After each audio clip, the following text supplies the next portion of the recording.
Abra sua Bíblia, irmãos. Atos capítulo 1, versículo 9 ao 11. Semana passada, eu comecei a falar aqui sobre o sermão profético de Jesus. E como o sermão profético de Jesus é bem extenso, nós vamos dar continuidade àquilo que foi falado semana passada. Mas eu quero, irmãos, antes de nós voltarmos lá em Mateus 24, a partir do versículo 15, eu quero que nós possamos entender algo a partir de Atos capítulo 9. Atos capítulo 1, versículo 9.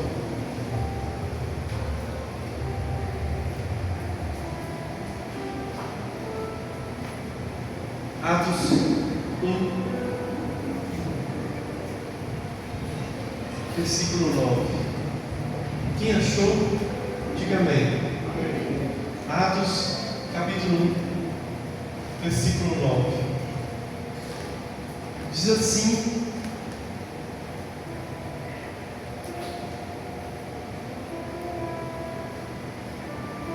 e quando dizia isso, vendo eles,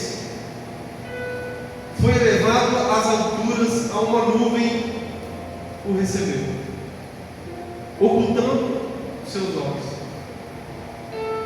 E estando com os olhos fitos no céu, enquanto ele subia, eis que junto dele se puseram dois varões vestidos de branco, os quais lhe disseram: varões galileus, por que estáis olhando para o céu? Esse Jesus, que dentre vós foi recebido em cima no céu, há de vir, assim como para o céu o vistes ir. Feche os seus olhos, irmãos, por um minuto. Coloque a sua mão em direção ao seu coração. Pai, fale conosco nessa noite. Fale conosco. Fale conosco nessa noite. Revela-te a nós. Revela a tua palavra. Ministra ao nosso coração. Nós não queremos sair daqui da forma que chegamos. Um dia eu aprendi, Jesus, que através de uma palavra, uma vida pode ser transformada. Senhor, que não seja diferente nessa noite. Que a nossa vida possa ser transformada nessa hora. Deus, eu não sei definitivamente, eu não sei como cada pessoa está aqui, mas uma coisa eu sei, que o Senhor é poderoso e pode transformar a nossa vida e o nosso coração. Em nome de Jesus. Em nome de Jesus. Pode se sentar, irmãos. Queridos, esse versículo ao qual nós lemos vai nos mostrar o momento exato onde Jesus Cristo ele foi aos céus e os discípulos que estavam caminhando com ele há aproximadamente 3 anos. Quantos anos? 3 anos. Vivenciando coisas grandes e incríveis do ponto de vista humano. Por que coisas grandes e incríveis do ponto de vista humano? Porque a Bíblia fala, irmãos, 1 Coríntios capítulo 2, versículo 9, aquilo que os olhos não viram, os ouvidos não ouviram, nem chegou ao coração do homem, é o que Deus tem preparado para nós. Então, aquilo que Deus pode nos dar, para nós é surpresa, para Ele não.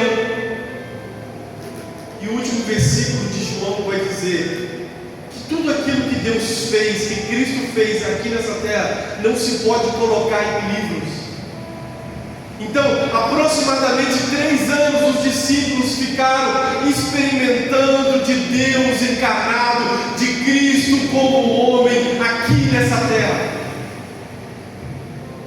E esse texto, especificamente, a Bíblia fala que eles estavam olhando para o céu. Eu também ficaria.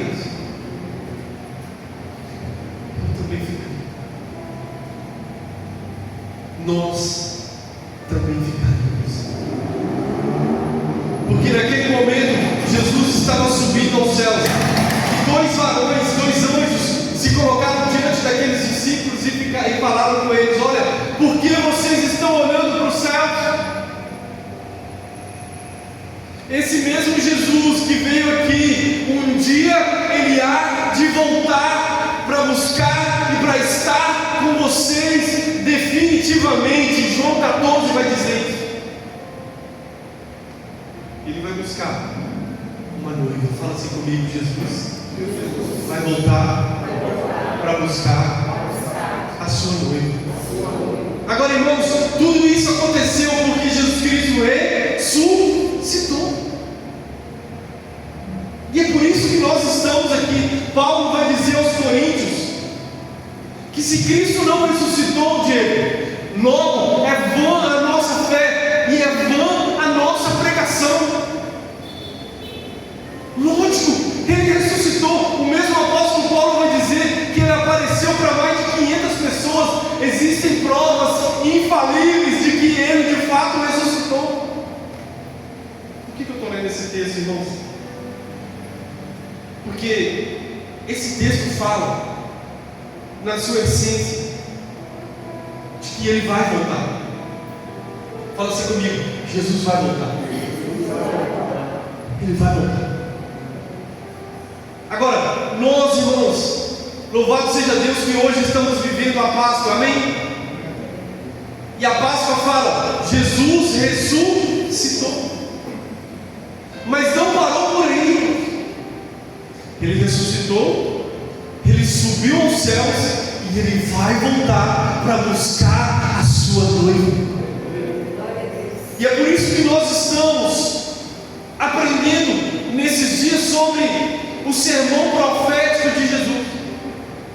Semana passada nós falamos e aprendemos sobre o princípio das dores. Por quê, irmãos? Porque nós não podemos incorrer ao erro de ser enganado.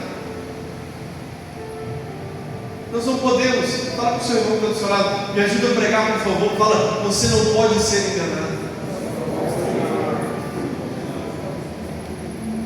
Nós não podemos, irmãos, ser enganados. E como nós não vamos ser enganados, irmãos, a partir do momento em que nós compreendermos a palavra do Senhor. E compreender quer dizer trazer para dentro. A partir do momento que você absorve a palavra do Senhor, traz para dentro de você, sabe, e começa a viver, e aquilo começa a reverberar na sua vida diária, você passa a ser uma nova criatura. 2 Coríntios 5,17: as coisas velhas se passaram, eis que tudo se faz novo. Você começa a viver uma nova criatura a partir de compreender, de trazer Cristo para dentro de nós. Mateus 24, versículo 15. A Bíblia vai dizer assim, olha: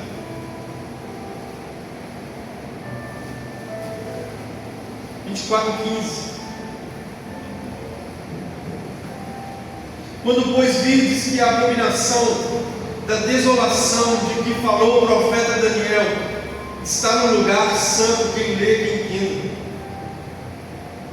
Então os que estiverem na Judéia que fujam para os montes, e quem estiver sobre o telhado não desça a tirar alguma coisa de cima de sua casa, e quem estiver no campo não volte atrás a buscar suas vendas. Mas ai das grávidas e das que amamentarem naqueles dias. Orai para que a vossa fuga não aconteça no inverno, nem no sábado, porque haverá então grande aflição, como nunca houve desde o princípio do mundo até agora, nem tampouco haverá jamais. E se naqueles dias não fossem abreviados, nenhuma carne se salvaria, mas por causa dos escolhidos serão abreviados aqueles dias.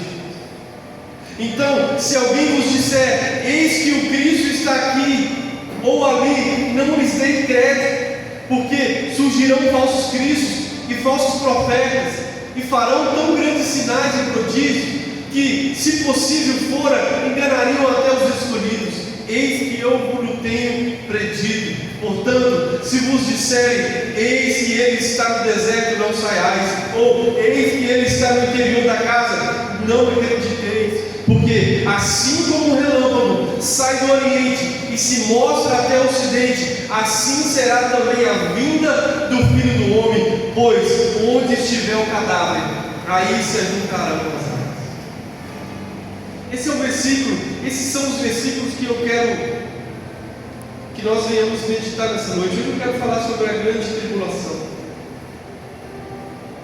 A grande tribulação é o período mais terrível do momento da história. Por isso o nome grande tribulação, no qual a humanidade irá viver a plenitude do pecado e da maldade antes da volta de Jesus. Nós podemos dizer que nesse momento o trigo irá crescer e amadurecer, porém também o joio vai crescer. A igreja vai atingir o ápice da maturidade e a liberação da glória de Deus, enquanto o mundo também vai atingir o ápice da maldade e da liberação do pecado, todo tipo de apostasia moral. Irmãos, o mundo vai viver na grande tribulação. Para que nós possamos entender ainda mais sobre esse momento que virá sobre toda a terra, nós precisamos ler Joel capítulo 2, versículo 28. Joel 2, 28.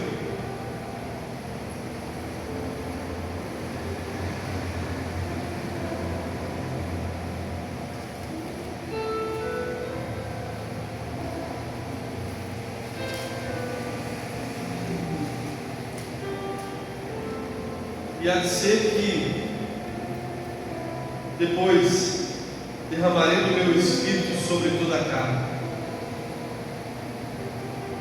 Os vossos filhos e as vossas filhas profetizarão, os vossos velhos terão sonhos e os vossos jovens terão visões.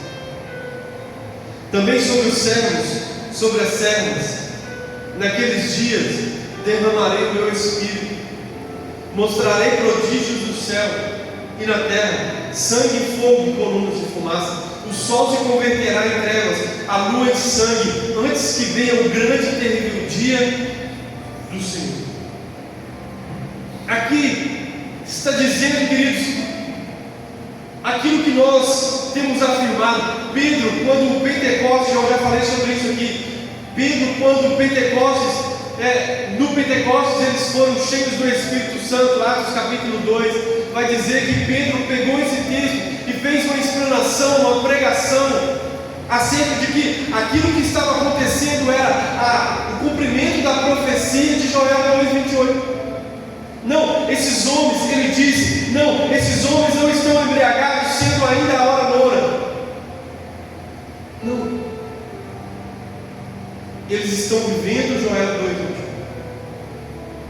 Só que nós sabemos, irmãos, que aquele momento, a descida do Espírito Santo sobre eles, não foi o cumprimento total, mas culminará, o cumprimento total culminará exatamente na grande tribulação, onde a igreja, no momento de mais perseguição, um momento de maior dor, um momento de maior, irmãos, tristeza, será um momento de maior glória da igreja sobre a face da terra.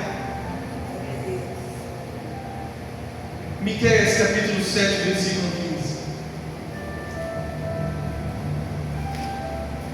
Um pouquinho mais para frente, por favor. Miqueias 7, 15. Vai dizer: eu lhe mostrarei maravilhas como nos dias da sua saída da terra do Egito. Profeticamente, Miqueias está dizendo, queridos, que da mesma forma, ou mais intencional, em que o povo saiu do Egito. Lembra da forma que Deus tirou o povo do Egito? Ele enviou as pragas, irmãos, mas aquelas pragas não atingiram o povo de Israel. Aquelas pragas, irmãos, não atingiram a tenda do povo de Israel. E nós acreditamos que da mesma forma, na grande tribulação, porque muitas pessoas têm medo. Muitas pessoas têm medo, inclusive pessoas às vezes, irmãos, até perguntam: mas será que eu não vou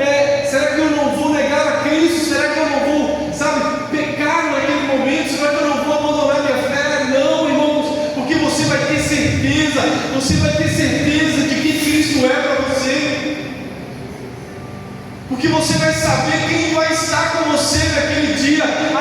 Se você chegar no supermercado e você não poder fazer uma compra, porque você não vai ter o número da besta, porque você não vai ter o número marcado no seu corpo, não tem problema. Pela manhã o alimento pode aparecer dentro do seu mantimento, dentro da sua casa, porque esse é o Deus que nós servimos, irmão. Ele é ou não é o Deus da provisão? Amém? Quem está entendendo isso? Ele é o Deus da provisão.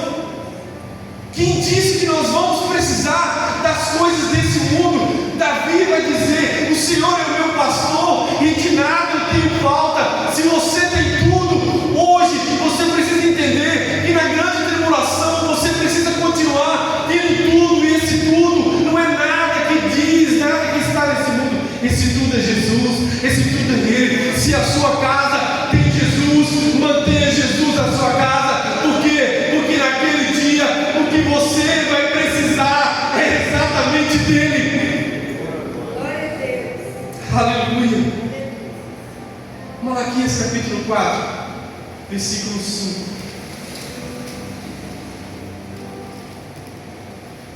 Ele é poderoso, irmãos. Malaquias 4, 5. Eis que eu vos envio o profeta Elias antes que venha um dia grande e terrível do Senhor. Essa profecia aqui, irmãos, é tão interessante porque muitas pessoas linkam ela, e isso não é errado, até porque Jesus Cristo afirmou que João Batista veio no espírito de Elias. Amém? Agora, nós também acreditamos que a igreja também está lá, irmãos, no mesmo espírito de Elias. E é o Espírito Santo. Da mesma forma que João Batista veio pregando o Evangelho, preparando o caminho para o Senhor, irmãos, antes do grande e terrível dia do Senhor, a igreja vai pregar também o Evangelho com ousadia, da mesma forma que João Batista veio pregando, no Espírito de Deus. Agora, o que nós precisamos aprender, irmãos? Que todos esses versículos apontam para algo grandioso. Vamos lá, em Apocalipse capítulo 7, versículo 9 ao 14.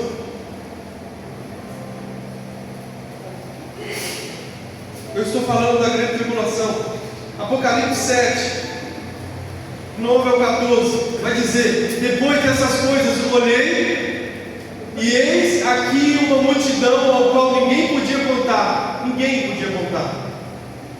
de todas as nações, tribos, povos, línguas, que estavam diante do trono e perante o Cordeiro, trajando vestes e com palmas nas suas mãos, e clamavam com grande voz, dizendo: salvação ao nosso Deus, que está assentado no trono e ao Cordeiro. E todos os anjos que estavam ao redor do trono e dos anciãos e dos 4 animais prostraram-se diante do trono sobre o seu rosto e adoraram a Deus, dizendo: amém, louvor e glória, e sabedoria e ações de graças e honra e poder e força ao nosso Deus para todo sempre, amém. E um dos anciãos me falou, dizendo: esses que estão vestidos de vestes brancas, quem são esses e de onde vieram?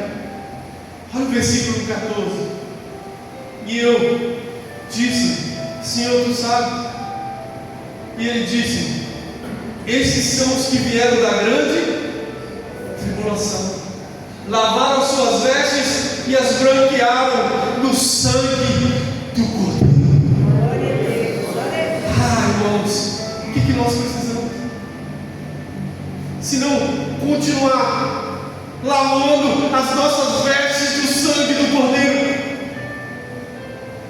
se não, irmãos, continuar branqueando as nossas vestes do sangue dele. Senhor, perdoa-nos, Senhor, lava-nos, Senhor, purifica-nos, Senhor, santifica-nos, santifica os nossos olhos, santifica a nossa mente, santifica os nossos ouvidos, santifica os nossos lábios, santifica o nosso coração, para que naquele dia o nosso nome possa ser achado naquele livro, no livro da vida.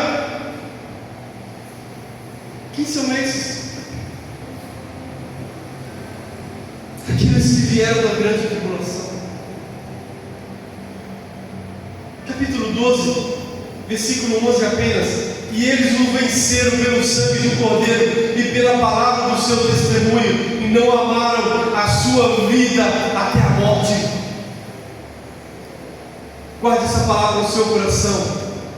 Aqueles que seguem a Cristo não podem amar a sua vida mais do que amar a Jesus. Mateus capítulo 10, versículo 38. Uma responsabilidade do discípulo. Mateus 10, 38 vai dizer: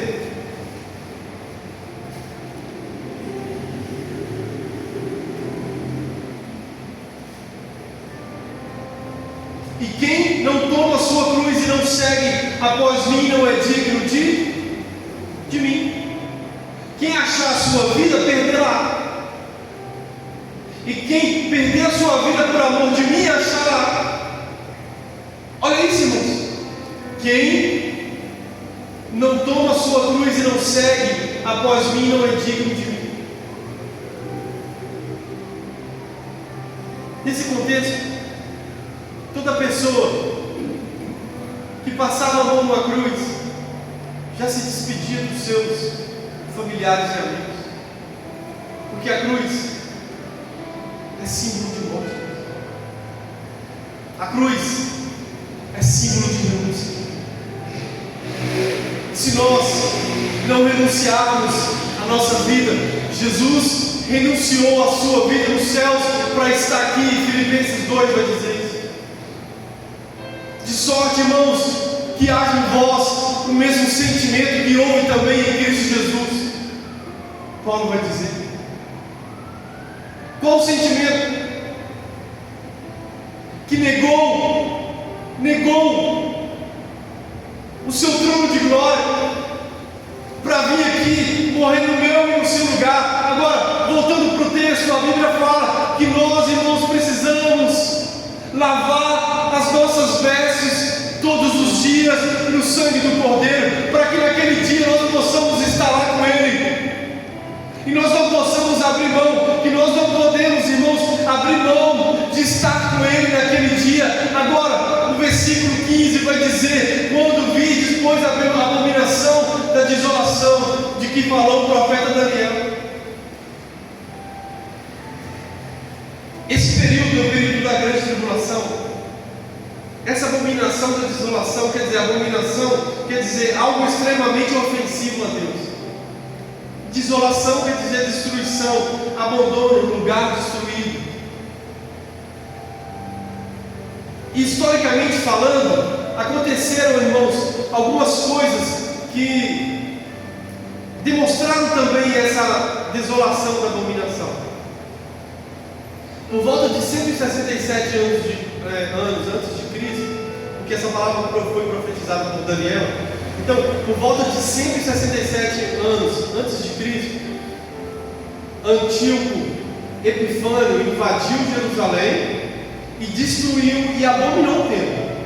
Ele ofereceu porcos em cima do altar. E muitos linkavam, até hoje linkam essa desolação da abominação com Antíoco Epifânio por volta de 167 anos antes de Cristo. Mas como Jesus Cristo utilizou desse texto de Daniel para dizer sobre isso, lógico que nós acreditamos que isso irá acontecer para marcar o início da grande tribulação.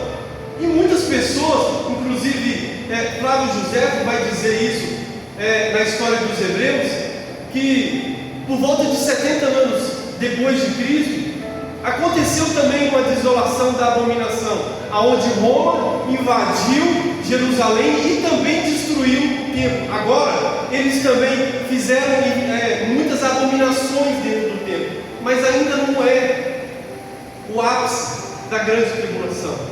Embora nós sabemos que esse período possa ter marcado o início do princípio das dores, porque de lá para cá muitas coisas vieram acontecendo, sempre houve, eu falei sobre isso semana passada, sempre houve guerra, sempre houve peste, sempre houve muitas coisas que está lá em Mateus capítulo 24, mas agora, irmãos, nós acreditamos que, como cristãos, nós acreditamos que o templo será reerguido novamente,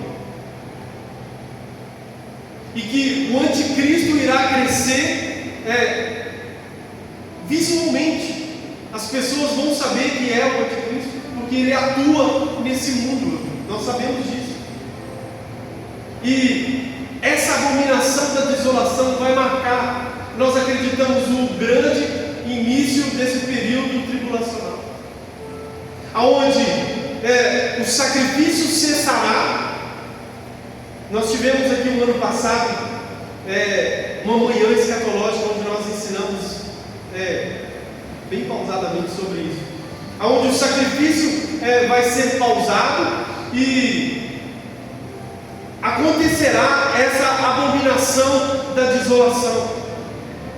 Por isso nós, irmãos, acreditamos, estamos lendo a palavra de Deus, estamos gastando nossa vida com Ele, estamos olhando os sinais. E quando nós falamos para as pessoas para olhar, Jesus Cristo falou: olhe para a figueira. Quando nós falamos para as pessoas que Israel é um lugar onde nós, como cristãos gentios, nós precisamos estar com os nossos olhos atentos, porque também é um relógio escatológico. Entende? Agora, Jesus Cristo está dizendo assim, olha, a Bíblia está dizendo assim, olha, entre aspas, quem lê, que entenda. Então a Bíblia está dizendo que aquele que está falando sobre esse versículo é porque leu lá em Daniel, capítulo 11, e entendeu tudo isso que nós estamos aqui, à luz da palavra de Deus, explicando. Aí ele vai dizer assim, olha, no versículo 16, acompanhe comigo, sobre essa questão da abominação da desolação. Todos entenderam, irmãos? Glória a Deus por isso. Versículo 16. Aqui tem um alerta sobre a fuga daqueles dias. Então, versículo 16 ou 18. Então os que estiverem na Judéia, que fujam para os montes. Mateus 24, versículo 16. Então, que estiverem na Judéia, que fujam para os montes. E quem estiver sobre o telhado, não desça a tirar alguma coisa de sua casa. E quem estiver no campo, não volte atrás a buscar as suas vestes. Aqui Jesus Cristo está ensinando, falando sobre como será naqueles dias. Aqui ele está dizendo sobre o alerta da fuga, ou seja, a urgência extrema que acontecerá naqueles dias. No versículo 19 e 20 ele vai dizer sobre a dificuldade da fuga. Olha o que ele vai dizer: mas ai das grávidas e das que amamentarem naqueles dias, e orai para que a vossa fuga não aconteça no inverno. Por que ele está dizendo que a nossa fuga, ou a fuga daqueles que estiverem em Jerusalém, não aconteça no inverno? Por quê? Porque no inverno é muito comum naquela região os rios estarem cheios. No inverno é muito comum o frio intenso naquela região. Por que ele fala? Orai para que a vossa fuga não aconteça no sábado. É muito comum, irmãos, no sábado, lógico, as pessoas não fazem nada, e as portas estarem fechadas. Então haverá dificuldades na fuga para aqueles que estiverem em Jerusalém, para aqueles que estiverem naqueles locais. Orai para que a vossa fuga. Jesus Cristo está mostrando, irmãos, que aqueles dias serão dias intensos. Versículo 21. Porque haverá então grande aflição. Mais uma vez, em vários momentos a gente vai ver Jesus Cristo falando isso. Haverá então grande aflição, como nunca houve desde o princípio do mundo até agora. Por isso que nós falamos que aqueles sinais que aconteceram no Egito, na grande tribulação, será, irmãos, pior. Tem um pastor que eu gosto muito da pregação dele, o Vitor Vieira. Ele para mim é um mestre, né, em escatologia. Ele fala que aquele período de tribulação será multiplicado em umas 100 vezes mais. Sabe, aquele período daquelas pragas que foram enviadas ali no Egito, sabe, na grande tribulação será bem pior do que aqui.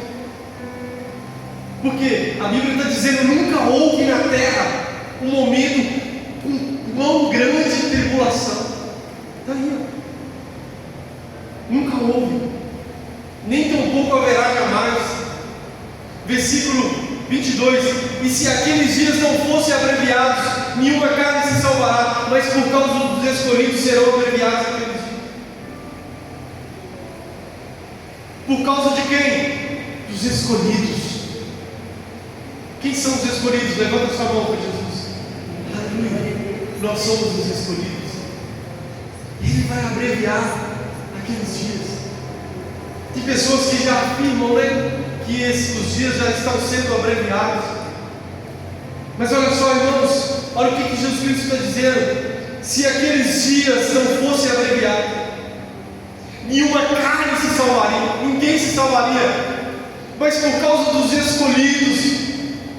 E isso aponta para o amor de Deus, o amor de Jesus para conosco, irmãos. Ele nos amou de tal forma que até mesmo abreviar os dias daqueles dias, Ele vai abreviar por causa de nós. 23 ele vai dizer: então se alguém nos disser, eis aqui o Cristo, está aqui ou ali, não lhes dê crédito, porque surgirão falsos cristos, falsos profetas, e farão tão grandes sinais e prodígios, que se possível for, enganaria até os escolhidos. Eis que eu vos tenho predito. Portanto, se vos disserem, eis que está no deserto, não saia, ou eis que está no interior da casa, não acrediteis. Falsos cristos, falsos profetas. Cuidado, é que ele está dizendo: cuidado com os boatos. Porque naqueles dias eles vão dizer: Cristo está no deserto. Não vai estar no deserto. Naqueles dias vão dizer: Cristo está ali em uma casa. Não, ele está dizendo: não acredite nisso. E ele vai mostrar o porquê que não é para você acreditar nisso. No versículo 27, ele vai dizer assim: olha, porque assim como o relâmpago sai do Oriente e se mostra no Ocidente. Quem aqui já viu um relâmpago no céu? Deixa eu ver, levanta essa mão. Quem aqui já viu um relâmpago no céu? Você assustou? Eu assisto, viu? Não tem medo demais, né? É visível? O relâmpago é visível ou não? Sim ou não, irmãos? O relâmpago é visível, sim ou não? A volta de Jesus não será secreta. A volta de Jesus será visível. É sua Bíblia. Como muitas pessoas, isso foi disseminado alguns séculos atrás, de que a volta dele seria secreta. Jesus Cristo está dizendo: porque assim como o relâmpago sai do Oriente e se mostra até o Ocidente, assim será também a vinda do Filho do Homem. Jesus Cristo está dizendo: olha, a volta é visível, não será secreta, mas rápida e visível a todos. Será rápido. Por isso, nós não podemos ser surpreendidos daquilo. Ele vai dizer em outra passagem: se o pai de família souber a que hora o ladrão vai vir, ele vai vigiar sua casa. Assim será também a vida do Filho. Portanto, irmãos, vigiai e orai, para que vocês não sejam pegos de surpresa. Como é viver uma vida vigiando? Viver uma vida gastando com Ele, entregando o nosso coração para Ele. Todos os dias, se você sabe que todos os dias você pega, todos os dias você precisa se achegar a Ele. Senhor, hoje eu pequei, Senhor, hoje eu falhei, mas eu continuo acreditando que o Seu sangue é suficientemente capaz de me purificar de todo o pecado. Senhor, lava-me pelo Teu sangue. Versículo 28, ele vai dizer que vai haver juízo sobre a corrupção espiritual e moral. Aonde estiver o cadáver, aí se juntará as águias. Como se manter firmes em meio a tudo tudo isso, aqui eu finalizo.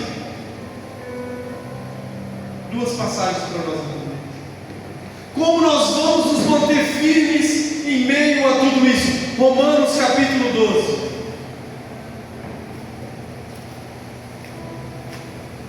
Romanos capítulo 12.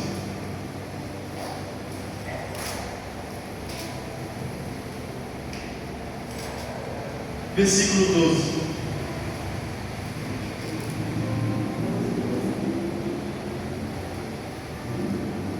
Paulo vai dizer assim: alegrai-vos da esperança, sede pacientes da tribulação, e perseverai na oração. O que vai fazer você conhecer Jesus? Todos, definitivamente todas as pessoas, homens ou mulheres, que tiveram uma vida em destaque do ponto de vista de entrega a Deus, é porque essas pessoas gastaram a sua vida em oração. Pessoas que não amaram a sua vida, amaram a vida de Deus. Filipenses capítulo 3, versículo 8.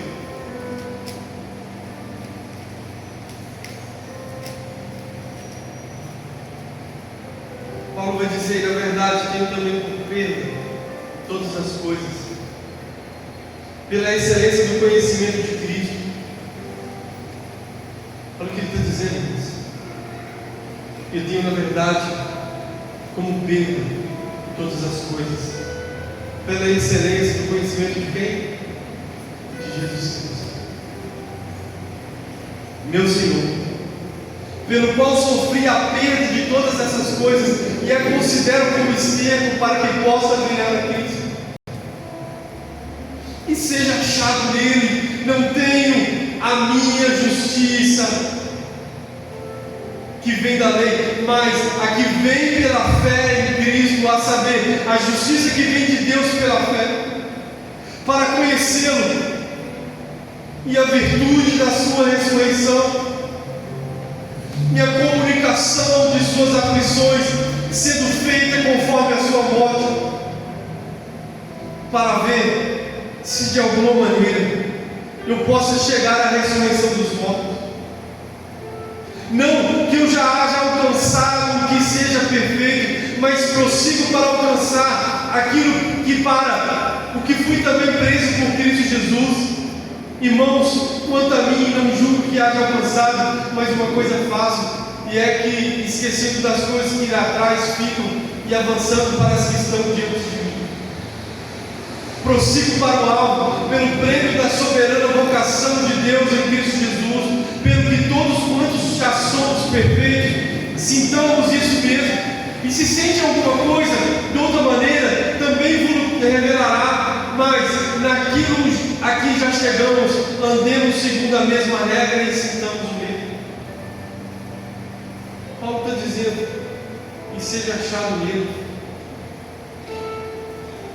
conhecê-lo,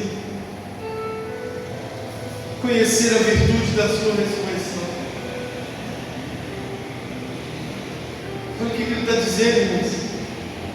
Que nós possamos ser achados nele, que nós não venhamos parar de conhecê-lo através da nossa vida mundial. Talvez você chegou aqui nesse dia de hoje, olha, talvez em algum momento você parou de conhecê-lo, você parou de se entregar a ele, parou de rasgar o seu coração diante dele. Jesus está te chamando para esse lugar de novo. Jesus está te chamando para um lugar de conhecimento, de revelação, aonde ele vai segurar na sua mão e vai te fazer entender que os planos que ele tem para você é bem maior do que os seus. O homem pode até frustrar os seus sonhos. O homem não tem nada para te oferecer. Mas eu quero te dizer essa noite, João 14 vai dizer: não se turbe o vosso coração. Credes em Deus, crede também em mim. Na casa do meu pai há muitas moradas. Se não fosse assim, eu não teria dito. porque eu vou para o meu Pai e vou preparar-vos um lugar, e quando eu virei, eu vos levarei para mim mesmo. Jesus está preparando um lugar para nós, e Ele vai voltar para buscar uma noiva. Foi por isso que Ele ressuscitou o terceiro dia. Foi para isso que Ele ressuscitou em um domingo como o dia de hoje, para que hoje nós pudéssemos ter a esperança. Qual esperança? Ele morreu, Ele ressuscitou, mas Ele vai voltar para buscar uma noiva que não se cansou, que perseverou em lavar as suas vestes no sangue do Cordeiro, e que perseverou em gastar a sua vida em oração diante do teu altar, diante da tua presença, que não cansou de chorar, que não cansou de derramar as suas lágrimas diante dele, e que gastou a sua vida com ele aqui. Ele vai nos levar para estar com ele lá. E como esse dia será glorioso, irmãos. Como esse dia será glorioso. Se você confessou Jesus aqui, Ele vai confessar o seu nome lá. Se você gastou a sua vida com Ele aqui, você vai ter uma eternidade para viver com Ele. Mas se nós negarmos a Jesus, se nós não encararmos como prioridade na nossa vida a santificação, se nós não deixarmos de lado aquilo que o mundo tem oferecido, e o que o mundo tem oferecido para a nossa carne é bom, mas para o espiritual não é. Mas nós não fomos chamados para viver pela carne, nós somos chamados para viver pelo Espírito. Nós somos chamados para carregar a cruz. Talvez você está aqui nessa noite, ou talvez alguém vai ouvir essa mensagem depois, que vai ser colocado lá no YouTube. Talvez você vai ouvir essa mensagem e vai dizer: olha, eu deixei a cruz para trás, eu parei de carregar a cruz. Eu quero te dizer: volte a carregar a sua cruz, volte a olhar para Jesus, volte a gastar a sua vida com Ele, volte a viver uma vida com Ele e para Ele, porque aquele dia vai chegar e Ele vai voltar para buscar uma noiva lavada e remida pelo sangue do Cordeiro. O sacrifício de Jesus não foi em vão. O sacrifício dele não foi em vão. O sacrifício de Jesus não foi em vão. Ele vai voltar. O período da tribulação vai acontecer, vai. Está escrito, não? Todas as coisas vão passar, mas as minhas palavras não vão passar. Tudo vai acontecer, segundo a eterna vontade de Deus. Agora, irmãos, quero te dizer algo. Você precisa se preparar. Eu preciso me preparar, porque eu não sei se antes disso Ele vai me chamar individualmente falando. Se amanhã, não sei quem pode aqui, irmãos, garantir 10 minutos da sua existência. Quem aqui pode garantir?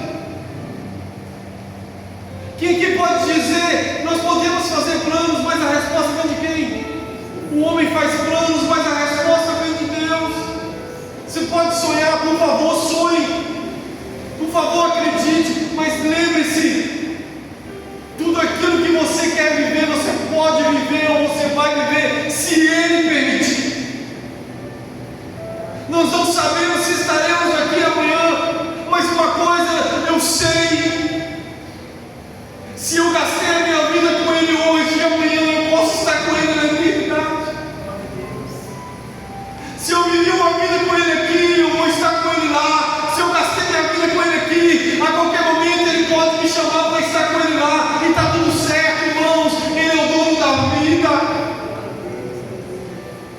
Para de pensar no que as pessoas vão achar se você se configurar, ou se você, a partir de hoje, se transformar em um verdadeiro cristão. Porque quem subiu numa cruz para te salvar não foi um homem, e quem vai, irmãos, te levar para estar lá vai ser Jesus. Foi Ele que subiu na cruz. O homem não pode salvar sua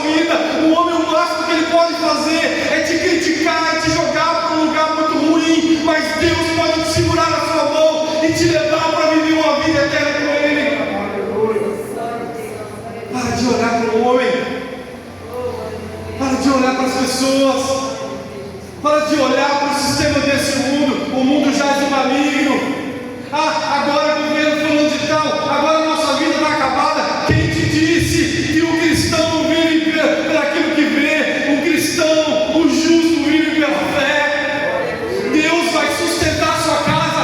Ei, pega a sua mão para Ele nessa noite. Eu quero profetizar isso sobre a sua vida. Se você acredita, pega a sua mão para Ele. Deus vai sustentar a sua casa. Ele sustentou Elias com 2 corpos. Ele pode sustentar você também.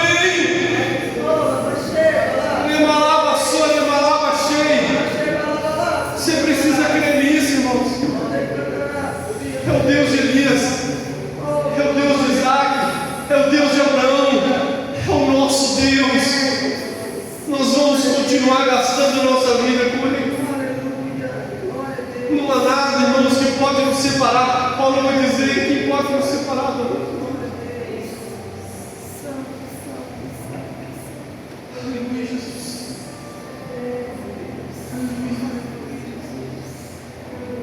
Santo é teu nome, Jesus, ensina-nos a gastar nossa vida contigo. Como lá você pode fazer essa oração. Você pode fazer essa oração. Quero convidar você nessa noite. Quero convidar você nessa noite a colocar sobre os seus pés.